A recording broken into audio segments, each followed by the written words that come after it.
Hello students, welcome to online classes ABN and PRR College of Science, Kovuru. 6th semester, 3rd BCom Computer Application, paper Tally with GST. So, already మీకు previous క్లాస్లో Tally with GST paper నందు GST యొక్క objectives అలాగే GST యొక్క need what is the GST అనేది చెప్పామండి. అయితే అంతకుముందు ఒక వీడియోలో జిఎస్టీ యొక్క ఇంట్రడక్షన్ చెప్పాను. అయితే ఆ యొక్క వీడియో మిస్ అవ్వడం వల్ల ఒకసారి జిఎస్టీ యొక్క ఇంట్రడక్షన్ అనేది మీకు చెప్పడం జరుగుతుంది. సో అది చెప్పుకున్న తర్వాత difference between GST and VAT కోసం కూడా మనం ఈరోజు క్లాస్లో మనం డిస్కస్ చేసుకుందామండి. సో అసలు టాలీ విత్ జిఎస్టీలో మనం చూసుకునేప్పటికీ ఈ యొక్క జిఎస్టీ అంటే ఏంటి అన్నది మనం ముందుగా చెప్పుకుందామండి. So goods and service tax is the an indirect tax which was introduced in India on 1st July 2017 and was applicable throughout India, which replaced multiple cascading taxes levied by the central and state government. So మనకి ఈ యొక్క ఒక indirect tax అండి. ఈ యొక్క GST అనేది ఏంటి అంటే ట్యాక్స్ మనం 2 టైప్స్ ట్యాక్స్ని డివైడ్ చేస్తే ఒకటి డైరెక్ట్ ట్యాక్స్, రెండోది వచ్చేటికి ఇండైరెక్ట్ ట్యాక్స్. అయితే ఈ యొక్క ఇండైరెక్ట్ ట్యాక్స్లో ఒకటైంది ఏంటంటే ఈ యొక్క జిఎస్టీ. ఈ యొక్క జిఎస్టీ అనేది ఏంటంటే కొన్ని ట్యాక్స్ల యొక్క ప్రత్యామ్నాయంగా కొన్ని ట్యాక్స్ల యొక్కకి కేంద్ర లేకపోతే రాష్ట్ర ట్యాక్స్లకు బదులుగా మనకి నూతన అధ్యాయంగా మన యొక్క భారతదేశంలో అడుగుపెట్టిందని చెప్పచ్చండి ఇది. సో 1st July 2017లో దీన్ని ఇంట్రొడ్యూస్ చేయడం జరిగిందండి. సో ఈ యొక్క జిఎస్టీ వచ్చేటప్పటికి కేవలం గూడ్స్ మీదే కాకుండా గూడ్స్ మరియు సేవలు సర్వీసెస్ మీద కూడా ఈ ట్యాక్స్ అనేది ఎఫెక్ట్ అవుతూ వచ్చిందండి. అయితే ఈ యొక్క ట్యాక్స్ని మనకి దగ్గరగా ఒక మన యొక్క రాజ్యాంగ సవరణలో మనం చూసుకునేప్పటికీ మన రాజ్యాంగ సవరణలో దగ్గరగా ఒక 122వ సవరణ అంటే constitution 122nd amendment act bill నుంచి ఈ యొక్క ట్యాక్స్ జిఎస్టీ బిల్ ఇంట్రొడ్యూస్ అయింది మనం చెప్పచ్చండి. So GST is the government by the GST కౌన్సిల్కి chairman of the finance minister of India. So దీని యొక్క చైర్మన్ ఎవరు ఉంటారు అంటే ఈ కౌన్సిల్లో చూసుకుని ఫైనాన్స్ మినిస్టర్ ఆఫ్ ఇండియా ఎవరైతే ఫైనాన్స్ మినిస్టర్ ఉంటారో వాళ్ళు దీనికి చైర్మన్ కింద నిర్వహిస్తూ ఉంటాడండి. అయితే ఈ యొక్క బిల్ అనేది దగ్గరగా దీంట్లో వివిధ రకాల ట్యాక్స్ని డివైడ్ చేయడం జరుగుతుంది.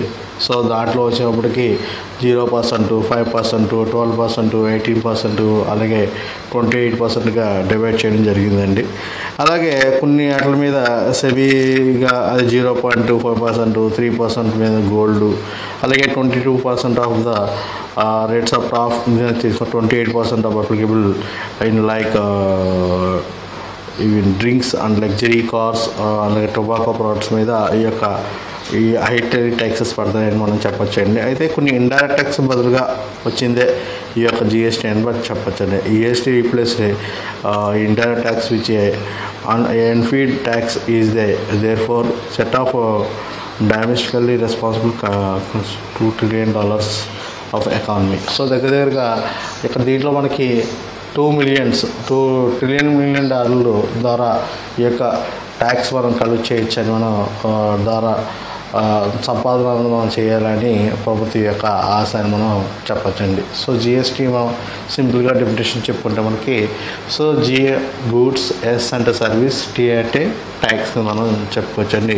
So goods and service tax compulsory manufacture, sales and expenditure of the goods and services. So ప్రతి ఒక్క తయారీ పద్ధతి నుంచి కూడా ఈ యొక్క ట్యాక్స్ అనేది ఎఫెక్ట్ అవుతుంది. అంటే వస్తువులు మరియు సేవ పన్ను అనేది వస్తువులు మరియు సేవ యొక్క తయారీ, అమ్మకాలు మరియు ఖర్చులపై పూర్తి పన్ను తప్పనిసరిగా ఉంటుందని చెప్పచ్చండి. అయితే ఇది మనకు వచ్చేటప్పటికి it mostly in subsidy all indirect taxes which impose of goods and services by the central and state government of India.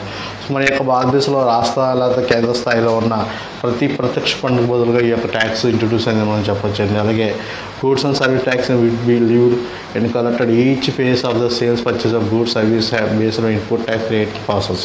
So ఇది ప్రతి స్థాయిలో కూడా ఈ యొక్క ట్యాక్స్ అనేది ఎఫెక్ట్ అవుతూ ఉంటుందండి. అంటే ఆ యొక్క ఎఫెక్ట్ అయినప్పుడు ఆ యొక్క స్థాయి నుంచి ప్రతి స్థాయిలో కూడా ఈ ట్యాక్స్ అన్నది కలెక్ట్ చేయడం జరుగుతూ ఉంటుంది. అంటే అది పర్చేస్ అవ్వచ్చు, అమ్మకాలు అవ్వచ్చు, కొనుగోలు అవ్వచ్చు. అలాగే ఈ అన్నిటి మీద కూడా ఇన్పుట్ ట్యాక్స్ రేట్లో కూడా ఈ యొక్క ట్యాక్స్ అనేది ఎఫెక్ట్ అవుతూ ఉంటుందని మనం చెప్పచ్చండి. సో మనం నెక్స్ట్ క్లాస్ చూసినప్పటికీ difference between GST and VAT. So ఈ యొక్క వ్యాట్కి జిఎస్టీ ఉన్న డిఫరెన్స్ ఏంటి మనం తెలుసుకుంటే, ఫస్ట్ మనం వ్యాట్ అంటే ఆల్రెడీ జిఎస్టీ కోసం చెప్పుకున్నాం కాబట్టి సో వ్యాట్ ఏంటి మనం చెప్పుకుందాం అండి. It is the multi point destination based system of the taxation with the tax being the levied on value addition at each stage of transaction in production distribution chain. VAT is a tax of the final consumption of goods or services and ultimately borne by the consumer. So ఇక్కడికి వచ్చేప్పటికి VAT అనేది value added tax. Added అంటే ప్రతి స్థాయిలో కూడా ఈ tax అనేది effect అవుతూ ఉంటుందండి. మల్టీ పాయింట్ అంటే ఏంటి, ఒక వస్తువు అన్నది తయారీ అంటే అది రా మెటీరియల్ దగ్గరికి ఉండగా నుంచి ఒక వస్తువు ఆకారం వచ్చే వరకు కూడా ట్యాక్స్ అనేది ఎఫెక్ట్ అవుతూ ఉంటుందండి. దాన్ని అదే వాల్యూ యాడెడ్. యాడెడ్ అంటే ఏంటి, ప్రతి స్థాయిలో కూడా ఈ యొక్క ట్యాక్స్ అనేది ఎఫెక్ట్ అవుతుంది కాబట్టి దీన్ని వాల్యూ యాడెడ్ ట్యాక్స్ అని చెప్తారండి. అయితే ఇది కూడా ఇండైరెక్ట్ ట్యాక్స్లో వన్ ఆఫ్ ద ట్యాక్స్ అని మనం దీన్ని చెప్పచ్చండి. అంటే ప్రొడక్షన్ కాడి నుంచి డిస్ట్రిబ్యూషన్ వరకు కూడా మొత్తం ఆ యొక్క వ్యవహారం మొత్తాల్లో కూడా ఈ యొక్క ట్యాక్స్ అనేది ఎఫెక్ట్ అవుతుందని చెప్పచ్చండి. అయితే కేవలం ఈ యొక్క వ్యాట్ అనేది ఎక్కువగా సర్వీసెస్ అంటే కాకుండా సర్వీసెస్ మీద పడకుండా ఎక్కువ గూడ్స్ మీద ఈ యొక్క ట్యాక్స్ అనేది ఎఫెక్ట్ అవుతూ ఫైనల్గా కన్జ్యూమర్కి ఈ యొక్క ట్యాక్స్ అనేది ఎఫెక్ట్ అవుతూ కన్జ్యూమర్ అనేది పే చేయవలసి వస్తుందని చెప్పచ్చండి. అలాగే జిఎస్టీ అనేది ఎక్కువ కేవలం వస్తువుల మీద కాకుండా సేవల మీద కూడా ఈ ట్యాక్స్ అనేది ఎఫెక్ట్ అవుతుంది. It is the complicate tax compulsory on manufacturing, sales and expenditure of goods and services. So ఇదేంటి కేవలం వ్యాట్ అనేది ఓన్లీ గూడ్స్ మీద ఎఫెక్ట్ అవుతుంది, ఇదైతే సర్వీసెస్ మీద కూడా ఎఫెక్ట్ అవుతుందని మనం చెప్పాలి. It is mostly substitute all indirect taxes which is imposed of goods and service by central and state government of India.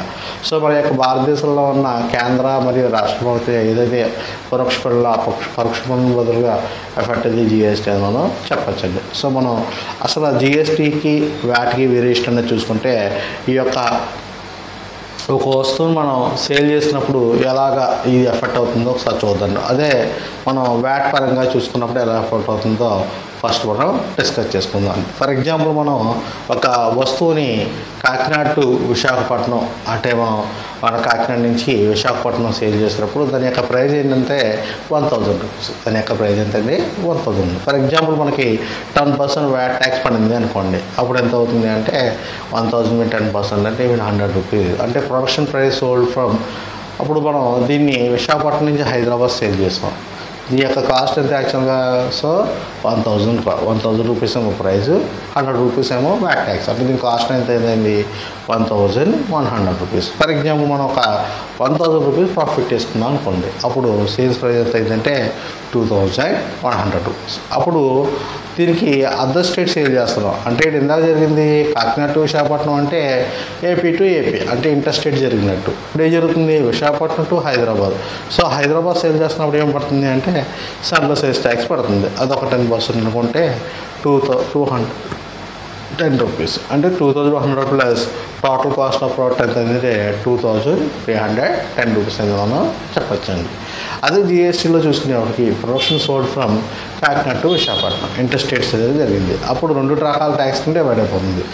GST central goods and service tax, అలాగే SGST state goods and service tax అంటే పడిపోతుంది. So రెండు కూడా 5% అని చెప్పిన, so 50 rupees 50 rupees అంటే production price sold from ఎంత అవుతుందంటే 1000 ప్లస్ ఈవెన్ 100 రూపీస్. అంటే దీని యొక్క కాస్ట్ ఎంత అవుతుంది 1100 రూపీస్. అంటే విశాఖపట్నం నుంచి హైదరాబాద్ సేల్ చేస్తున్నాం అనుకోండి, అంటే ఏపీ టు తెలంగాణ అంటే అదర్ స్టేట్ డివైడ్ చేస్తాం. సేల్ చేస్తున్నాం, దీని కాస్ట్ ప్రైస్ ఎంత 1100 రూపీస్. ప్రాఫిట్ మళ్ళీ ఇందాక అలాగే 1000 రూపీస్. సేల్స్ ప్రైస్ అయితే 2100 రూపీస్. సో ఇక్కడ ఇంటర్ స్టేట్ సేల్ చేస్తున్నప్పుడు ఓన్లీ ఎఫెక్ట్ అవుతుందంటే ఐజీఎస్టీ మాత్రమే ఎఫెక్ట్ అవుతుందండి. సో ఐజీఎస్టీ 10% చూసుకునేప్పటికీ ఈవెన్ 110 రూపీస్ అవుతుంది. ట్యాక్స్ అనేది ఎఫెక్ట్ అవుతూ వచ్చింది. సో దీని యొక్క కాస్ట్ యొక్క టోటల్ కాస్ట్ ప్రోడక్ట్ ఎంత అయిందంటే 2210 రూపీస్ మనం చెప్పచ్చు. అంటే ఇలాగా అంటే చాలామంది ఏంటంటే వ్యాట్ బెటర్ దెన్ అనుకుంటారు. సో జిఎస్టీ అనేది మనకి ఎక్కువ ట్యాక్స్ ఎఫెక్ట్ అయిపోతుంది అనుకుంటారండి. కానీ అలా కాకుండా దగ్గర వీళ్ళు బెటర్ దెన్ అని చూసుకుంటే మనకి జిఎస్టీ అనేది కొంచెం బెటర్ అని మనం చెప్పచ్చండి. సో మనం ఇప్పుడు చిన్న చిన్న డిఫరెన్స్ అని మనం చెప్పుకుంది. బేసిక్ డిఫరెన్స్ వచ్చేసరికి ఫస్ట్ డెఫినేషన్ వచ్చేసరికి VAT means value added tax. It was considered from the sales tax. So ఇది అమ్మకాలకి ఎఫెక్ట్ అయ్యే, అమ్మకాల మీద ఎఫెక్ట్ అయ్యే ట్యాక్స్ వ్యాట్ ట్యాక్స్ అండి. సో దీన్ని ఏమంటారంటే వ్యాట్ ట్యాక్స్ని వాల్యూ యాడెడ్ ట్యాక్స్. అంటే యాడెడ్ అంటే ఏంటి, ఒకదాని మీద యాడెడ్ అవుతూ ఉంటుంది. అంటే ట్యాక్స్ అంటే ప్రతి స్థాయిలో కూడా ఈ ట్యాక్స్ అనేది ఎఫెక్ట్ అవుతుందని ఫస్ట్ యొక్క చూద్దామండి. అలాగే జిఎస్టీ డిఫరెన్స్ చూసుకుంటే GST means goods and service tax. ఇదేంటి, వస్తువులు మరియు సేవలు పడే tax. It's applicable both and goods and services supply as per the GST law. So ఈ యొక్క జిఎస్టీ లా ప్రకారం గూడ్స్ మరియు సర్వీసెస్ మీద కూడా, అంటే వస్తువులు సేవల మీద కూడా ట్యాక్స్ అన్నది ఈ యొక్క జిఎస్టీ మీద ఎఫెక్ట్ అవుతుందని ఫస్ట్ డిఫరెన్స్ మనకి చెప్తుందండి.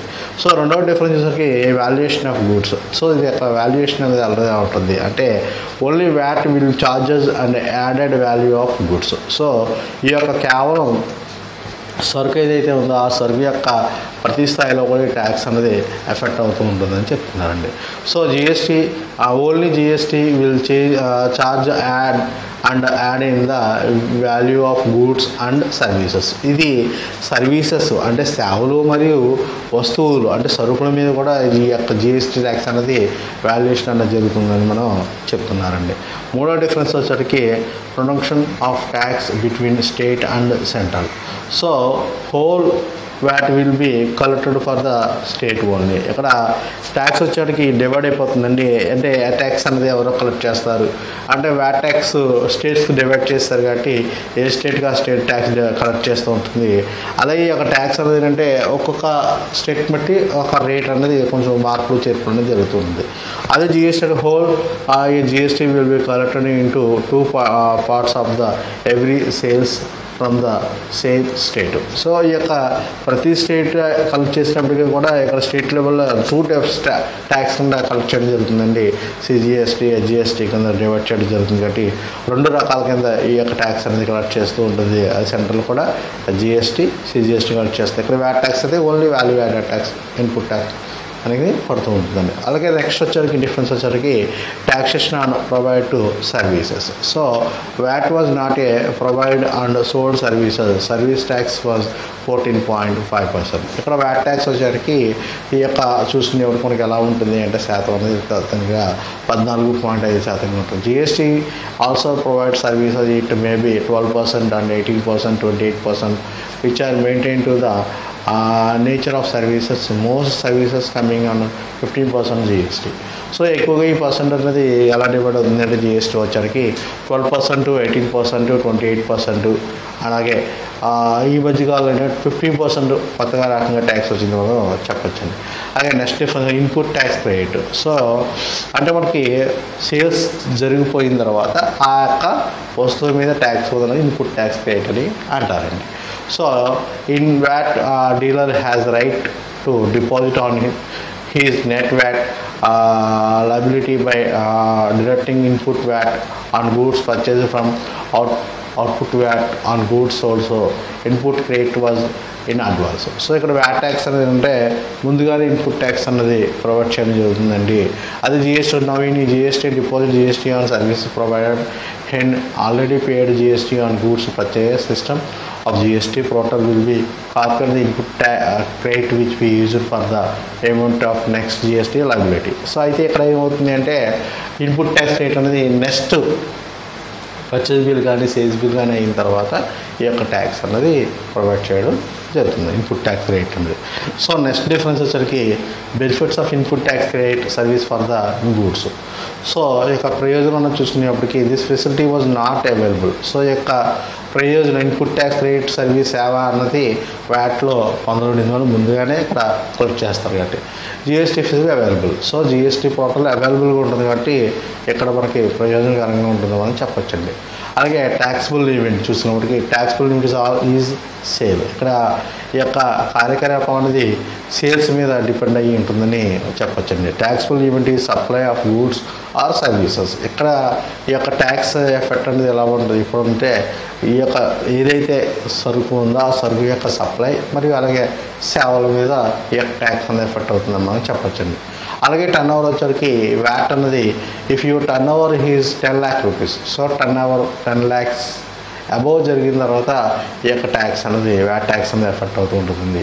If turn over more than 20 lakhs, so 20 lakhs తర్వాత ఈ యొక్క ట్యాక్స్ అనేది జిఎస్టీ అనేది ఎఫెక్ట్ అవుతుంది మనం చెప్పొచ్చండి. అలాగే నెక్స్ట్ డిఫరెన్స్ వచ్చరికి monthly online returns filling. So VAT must fill returns by 20th of suggesting month. So every month కూడా 20th లోపుగా ఈ యొక్క వ్యాట్ ట్యాక్స్ అనేది రిటర్న్స్ అన్నది ఫిల్ చేస్తూ ఉండాలండి. అలాగే GST must fill be return to sales of by 10th, purchase by 15th, payment 20th suggesting months. So ఇక్కడ సజెస్ట్ చేసే మంత్స్ ఏంటంటే 10th పర్చేజ్ బిల్స్ కానీ 15th పేమెంట్ బిల్స్ కానీ ఈ యొక్క డేట్లలో, అలాగే returns of sales by 10th, అలాగే purchase by 15th, payments by 20th లాగా జరగాలని డివైడ్ చేయడం జరిగిందండి. So online payment. సో ఈ యొక్క ఆన్లైన్ పేమెంట్ వ్యాట్ వచ్చరికి online payment was not compulsory. So తప్పనిసరిగా ఆన్లైన్లోనే వ్యాట్ ట్యాక్స్ పే చేయాలని ఇక్కడ రూల్ ఏం లేదండి. అదే జిఎస్టీ వచ్చరికి online payment is compulsory if you tax more than 10,000 rupees. So 10,000 rupees above అయినప్పుడు కంపల్సరీ ఈ యొక్క ఆన్లైన్ పేమెంట్ అనేది తప్పనిసరిగా చేయాలండి. ఎందుకంటే జిఎస్టీ అనేది కంపల్సరీ ఆన్లైన్ పోర్టల్లోనే జరుగుతుంది, విడిగా అన్నది జరగదని మనం చెప్పచ్చండి. అదే వ్యాట్ అనేది మాన్యువల్గా రిటర్న్స్ చేస్తారు కాబట్టి మాన్యువల్గా సబ్మిట్ చేయడం వల్ల డిలే అవ్వడం వల్ల వ్యాట్ అనేది తొందరగా పేమెంట్ చేసేవారు కదండి. జిఎస్టీ అయితే ఆన్లైన్లో పేమెంట్ చేయాలి కాబట్టి తప్పనిసరిగా తెలిపోతుంది. Number in must compulsory VAT tax అన్నప్పుడు VAT TIN number VAT TIN number అనేది కంపల్సరీ అండి. ఇది 11 digits ఉంటుందండి. తప్పనిసరిగా రిజిస్ట్రేషన్ చేయనప్పుడు ఈ యొక్క వ్యాట్ టిన్ నెంబర్ అనేది ఇస్తారండి, tax identification number. So most GST TIN number. So it is the 15 digits అండి. ఇవి ఫస్ట్ 2 digits ఏమో స్టేట్ని, తర్వాత కొన్ని స్పెషల్ ఎపిక్ని ఇవి చూపిస్తూ ఉంటాయండి. సో ఇలాంటి డిఫరెన్స్ అన్నీ కూడా వ్యాట్కి జిఎస్టీకి ఉన్నాయని మనం చెప్పచ్చండి. సో ఈ యొక్క డిఫరెన్సెస్ మనం అడిగినప్పుడు ఈ యొక్క ఏదో ఒక 10 డిఫరెన్స్ అని మీరు ఆ యొక్క ఎగ్జామ్ పాయింట్ ఆఫ్ వ్యూలో చూసినప్పుడు ఒక 10 డిఫరెన్స్ అనేది మీరు రాస్తే సరిపోతుందండి. Thank you students.